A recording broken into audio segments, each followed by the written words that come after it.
Besoin d'un test rapide et précis? Vous êtes au bon endroit. Bienvenue dans le speed test du Fairphone 4.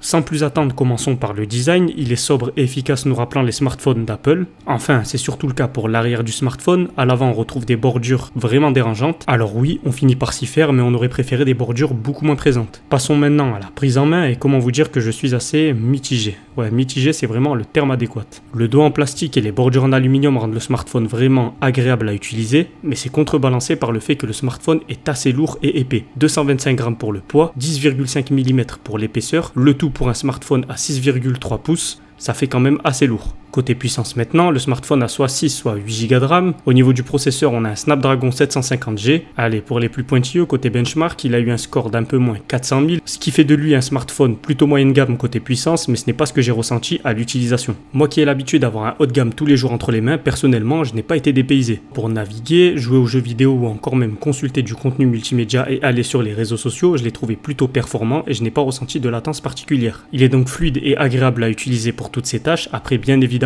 si vous jouez au dernier jeu vidéo et que vous mettez les configurations en ultra, le smartphone aura un peu de mal, c'est normal. Dirigeons-nous maintenant côté photo. Alors là aussi, je suis assez mitigé. Que ça soit en mode photo ou en mode vidéo, le smartphone a les mêmes avantages et les mêmes inconvénients. Il est correct voire bon quand on utilise l'objectif principal et qu'on est dans de bonnes conditions. Mais en zoom, en grand angle, ou s'il manque de luminosité dans votre scène, là vous pouvez être sûr que les clichés ne vont pas être bons. Nous voilà arrivés à l'autonomie et sur ce côté-là, il est vraiment bon, avec une batterie de 3905 mAh, avec une utilisation intensive comme jouer à plusieurs jeux vidéo d'affilée et aussi aller sur les réseaux sociaux, il a tenu 8 heures et c'est vraiment très bon. Mais à contrario, pour recharger cette même batterie, là ça va demander un peu de temps. On est sur une charge normale de 1h30 voire 2 heures. Et pour la charge rapide compatible avec le câble qui n'est bien évidemment pas fourni dans la boîte, ça vous demandera 1 heure de charge. Rapidement, côté logiciel, on est sous Android Stock, donc on a les avantages et les inconvénients d'Android Stock, c'est-à-dire une interface simple, rapide et légère, mais justement un peu trop légère qui manque de personnalisation et d'options, on se croirait même sous iOS. Tout aussi rapidement, côté connectivité et son, c'est plutôt bon. On est sur une connectique USB Type-C unique, bien évidemment, pas de prise jack, donc du coup ça sera pour charger mais aussi pour brancher vos écouteurs. Et pour finir, les haut-parleurs sont corrects. Avant de passer à la fin, parlons de l'écran qui est pour le coup une véritable déception. C'est un écran LCD, 6,3 pouces, 60 Hz et comme vous vous en doutez, il a énormément de reflets. On dirait un vrai miroir en extérieur. Alors oui, c'est un défaut qui disparaît une fois en intérieur, mais bon, ça n'aurait pas été trop demandé d'avoir un anti-reflet sur l'écran. Finissons bien évidemment avec la partie spéciale due à ce smartphone. Je parle bien évidemment de la réparabilité. Et sur ce point-là, on ne peut pas lui enlever qu'il est très bon, voire même excellent. Que ce soit pour le démontage ou le montage, ça va vous prendre entre 10 et 20 minutes seulement avec un tournevis. C'est dû à plusieurs choses. Premièrement, le Fairphone a moins de vis que les autres smartphones. Et deuxièmement, chaque composant est facile à enlever et à remettre. Il suffit de clipser, déclipser. C'est très didactique et franchement, je ne pense pas qu'on puisse faire plus simple. Nous voilà donc arrivés à la conclusion de ce speed test. Le Fairphone 4 est donc un très bon smartphone dans son originalité, mais il en oublie les bases, chose qui est essentielle aujourd'hui pour tout smartphone. On aurait donc aimé avoir un meilleur écran et aussi un gabarit un peu moins imposant, surtout pour un smartphone démarrant à 579 € sans chargeur, je le répète. Alors oui, c'est un smartphone écolo avec des matériaux recyclables, mais ça fait cher payer l'écologie. Et c'est donc pour toutes ces raisons, bonnes ou mauvaises, que je lui octroie la note de 6,5 sur 10. J'espère que tu as apprécié cette vidéo. Si c'est le cas, tu peux mettre en commentaire quel autre produit tu aimerais que je teste dans le prochain speed test. N'hésite pas non plus à rejoindre le Discord de la communauté dans la description. On y parle de tech et de jeux vidéo dans la joie et dans la bonne humeur. Mais surtout, n'oublie pas, pour toujours plus de vidéos comme celle-ci, fais comme les 2 pouces, like et abonne-toi.